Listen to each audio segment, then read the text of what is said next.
Alright, hello guys, welcome to Apocalypse 2.0 Cherry Patch Stellaris pre-release stream. It is it's 9 a.m, so we're allowed to play now. So we're gonna play. We've been randomizing before the stream embargo was lifted, just to try to find like a random character, random peoples. So here's what we've got. We've got we are the Triac. We are the founder species. We live on deserts. We look like humans, basically. We actually kind of look like Vulcans to me. We are natural sociologists. We like to study some sociology and biology type stuffs. We're communal, fairly happy, conservationists. We're also a little bit quarrelsome. And our actual ruler is charismatic. Edict cost, edict duration. Cool, that's nice. Architectural sense, building cost minus 10%. We have the civics, shadow council, election influence cost negative 75%. That's gonna be really handy, I think, because this new mechanics. Let's just before we dive really into the game and start playing. I know that's what everyone wants, is to just play, but let's at least cover some of the big highlights of the patch notes, so that you guys have an idea of what to expect if you haven't been paying attention. So, okay, so Stellaris 2.0. You'll need to build star bases to control systems and defend your borders. You'll need to outfit your star bases with shipyards to build military ships and turn them into powerful fortresses to defend vital choke points. You need to position your fleets correctly. Wars have been changed. You have to fabricate claims on systems. Larger wars have been changed with the introduction of new ships like the Colossus. And there's also another ship class that I read about, the Titan. Yeah. And then there's the new defense platforms called ion cannons. Titan-class weapons meant to defend star bases against capital ships. There's a few new civics, new Unity ambitions, powerful edicts that you can use Unity to enact, so no longer do you just hit a point in the end of the game where Unity's kind of pointless. There's a new type of non-playable empire called Marauders, from which you may hire fleets, admirals, generals, or pay to attack your rivals. I think there was a mod that kind of introduced that, and now they've added it to the base game. Major free features to the those by the way were the paid features with the Cherry Patch and Apocalypse. Free features: Ftl Rework. Every empire now starts with Hyperlane FTL, so you don't get wormhole travel and warp travel at the start of the game. You have to instead research the tech. So everyone is always going to be on Hyperlane only, which I understand is what most people used for multiplayer anyway, because it's the most balanced. The whole concept of having 3 different ways of traveling around is kind of weird at the very start. FTL inhibitors prevent hostile fleets from advancing. They can only leave by the hyperlane they came in. So basically we've got forts from EU4. I'm sure they'll be just as confusing as they are in EU4. And I'm also 100% positive that we'll find situations where the AI cheats. That's fine. Fleet command limit is a cap on how many ships can be in the same fleet, effectively limiting how many ships a single admiral can command and provide bonuses to. So you can't just have 400 corvettes in one fleet now. I believe at the start of the game here, we can only have 20 ships in one fleet, and we'll get things in over time to affect that, but that's that. We've learned how to make bunkers. Defensive armies can hide in bunkers and not get bombarded anymore. They're protected from bombs because they don't just stand out in the open, so that's cool. Armies and ships can now gain experience and rank up. Higher rank armies and ships are more effective in combat. Technologies have been reworked into 5 tiers. Have many of the base costs have been changed. They've renamed all of the all of the tech related to transforming worlds has been renamed into different names so that we can get very, very confused. That's cool. They nerfed the crap out of the agrarian. Was it agrarian idle or inward perfection? One of the things one of the output ones got really nerfed. So. Anyway, that's I think enough. Let's go ahead and play. Let's do this. We are Chairman Bishna Sutar, and we have some things to do. So let's see if we can get things in order here. We have the Materialist Advisor. Do we like Materialist? So yeah, we were having some fun before the stream started. We're basically, we're fanatic materialist, authoritarian, governing ethics people. We really like robots. Robots are cool. We also really like slaves. So basically, we want everyone else to do all of the work for us. We don't actually want to do any work ourselves. So that's that. Why is your territory a funny shape? That's a great question. Basically, your territory does not expand based on the number of population that you have in a planet now. It's based on like which provinces or which systems you actually have a thing built in. So, actually, we're on the wrong form of capture. Let's switch over to that. That should make the game run a little bit better. So, for example, we have here a shipyard now, the Recchio Station, and this is where we will build our ships. Our planet has a spaceport, but it can't build military ships. It can only build construction ships, science ships, and colony ships. If you want to build military ships, you have to build them at starports, like shipyards that are out in space and look cool. So this is where military ships are now built.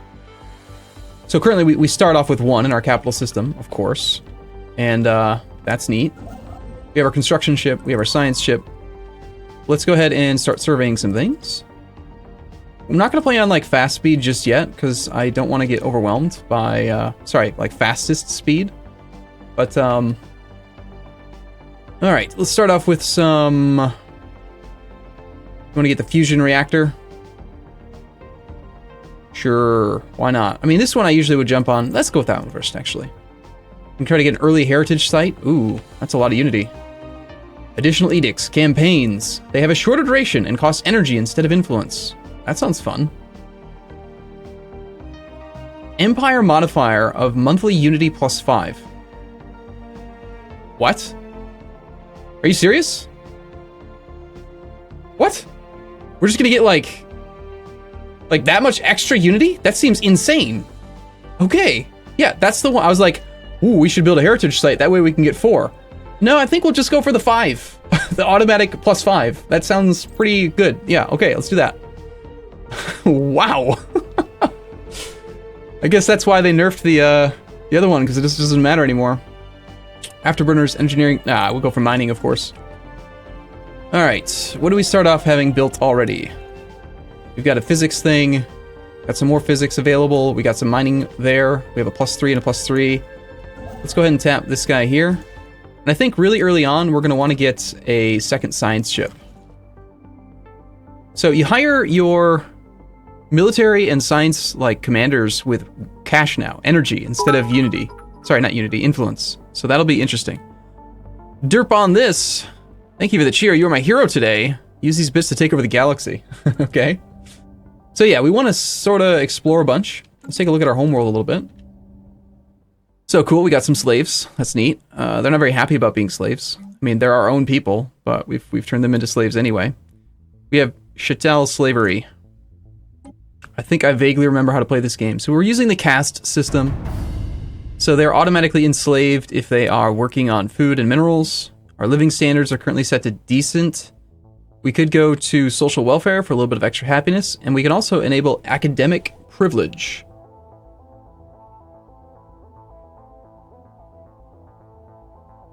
So we could like basically increase our consumer goods costs by 50% in order to get some extra research. I don't really feel like it's worth it, personally. For now, I think we pretty much just ignore these settings and move on. Yeah, oh hey, the caste system. So we're growing some new dudes. 14 minerals per month right now is acceptable. Project concluded. Construction project is concluded. We have a new science ship. So, again, we spend energy to hire new units, new officers. So this science ship for now is just gonna have to kind of hang out, waiting for us to get up to 200.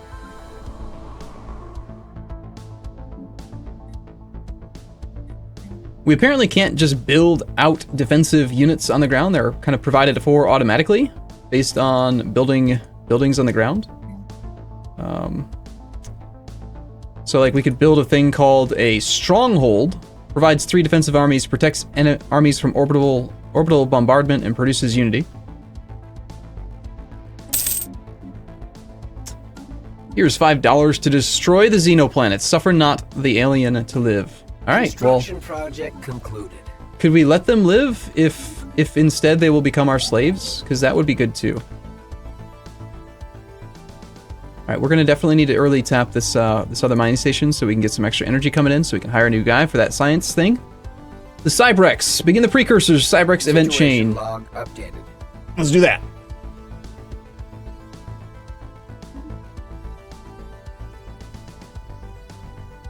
go check out our first science ship. How's he doing?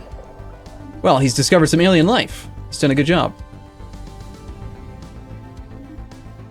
Over here in the, why does it feel like the game is running so poorly right now? Like, it's really quite laggy.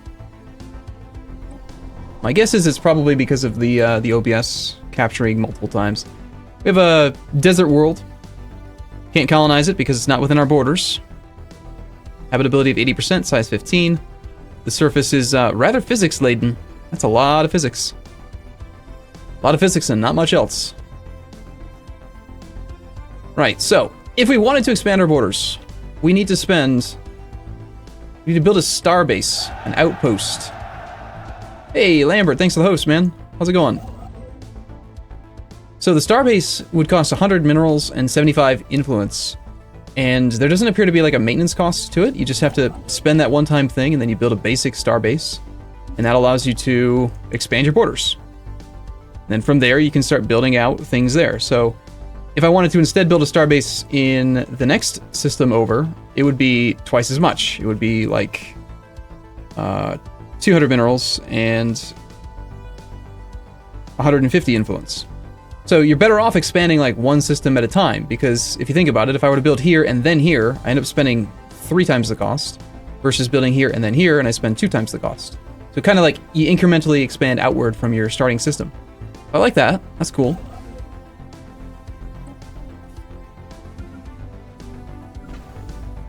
The thing that I'm the most excited about is this function here called the Fleet Manager.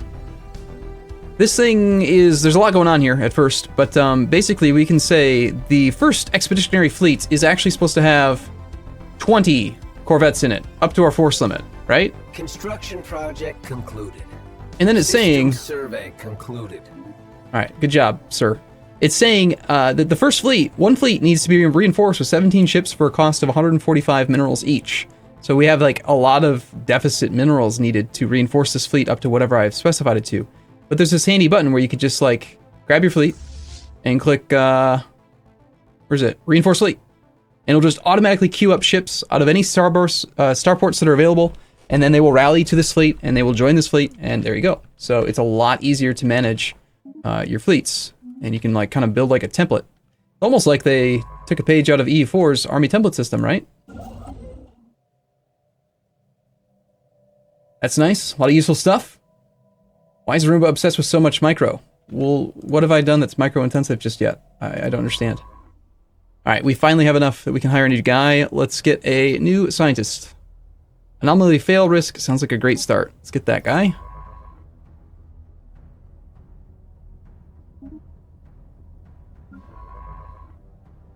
So you're going to survey over here. And then let's have you kind of like work your way up this way. And you'll work down here. And then I'll go over to here. Used to be that you could like grab your military fleet and just send them off and just like try to find people. You can't do that anymore. So like, it says we need a fully crewed science ship to explore a system we have no intel on. You kind of just sort of have to wait a little bit until you have some science ships.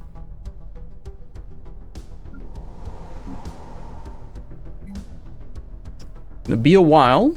Quite a long, like 3 years until our next pop grows. I think we're probably going to want to go for all that physics out there.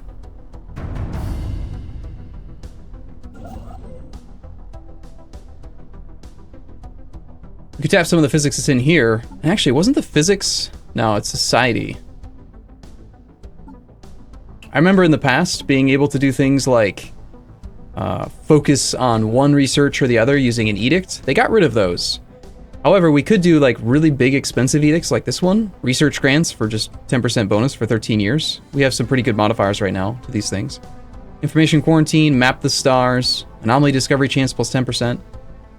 It's kind of tempting, knowing that we're going to get... we don't really have the minerals to do much expansion right now anyway. So... I think so. We've paid for an extra science ship. Anomaly found. And it's immediately paying for itself with some extra anomalies. Nice. Cybrex is the best precursor. Sweet. Chat is happy that Corvette scouting is finally gone.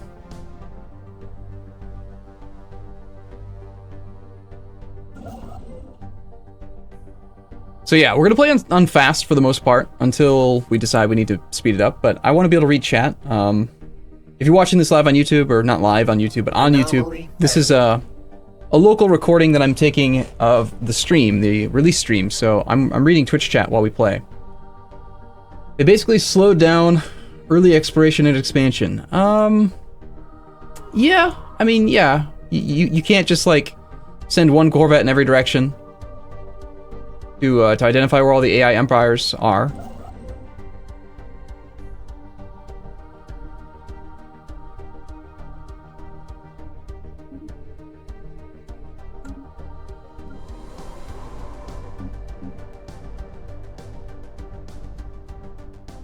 $16 minerals per month feels a little bit light. Kunide's the third A will be able to be terraformed once climate restoration technology has been researched. It's a terraforming candidate. Awesome. I'm sure we'll forget about that at some point in the near future. There's a terraforming candidate here, evidently. Cool. What we really need is like more minerals. Can we have some minerals? Any minerals available? Cesar? Survey concluded. No, lots of energy though. Well, we do need energy for colonization, so I guess we could do that. I think that starting off with an early second planet is going to make a lot of sense, considering how much energy we have and how little minerals we have. The problem is that this planet has nothing on it except for physics. We're going to be the most physics researched civ ever.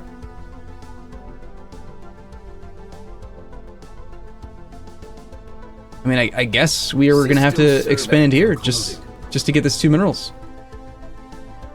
That's the only one we have right now that's within one system. So let's get started. We're going to send our construction ship over here. We're going to build our first starbase. Well, our second starbase. We already have a starbase here, technically, in our home system. The Recchio Station. We could build another shipyard so we could parallel process. A shipyard may build one ship at a time in parallel with other shipyards. So we currently have one shipyard in our current station. We only have one module slot available. We could basically turn this into a double shipyard where we could build 2 ships at once, 2 military ships at once. Or we could build an anchorage so that we could just build more fleet capacity. We could also build gun batteries to make it more defensive, or a trading post, trading hub, 100 minerals to get 4 energy. It also automatically came with a crew quarters. It has room for 6 defensive platforms.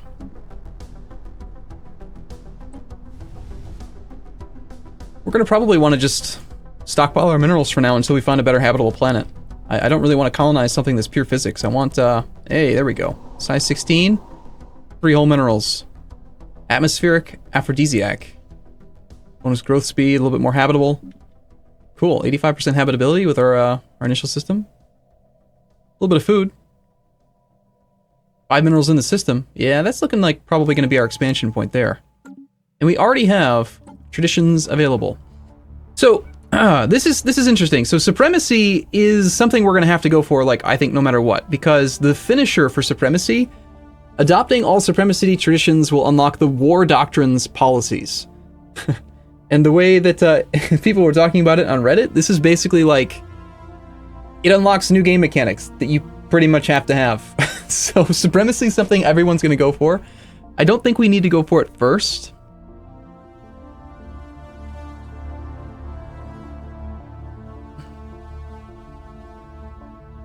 I'm leaning toward either expansion or prosperity.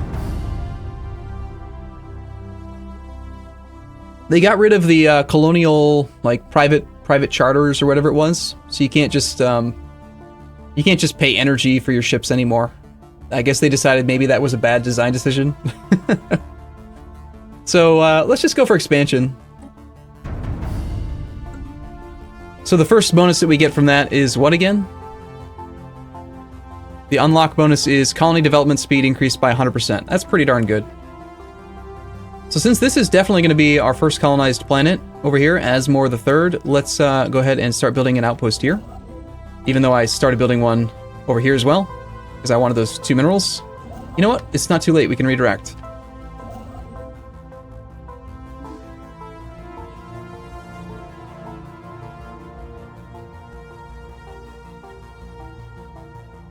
We'll work in that direction. We've hit our stored food capacity bonus number, so we're gonna start getting some extra growth rate. That'll be nice.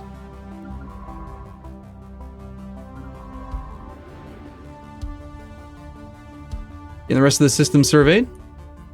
Leader has gained a trait. Survey, or gained a level rather. Cool. System survey concluded. What do you got?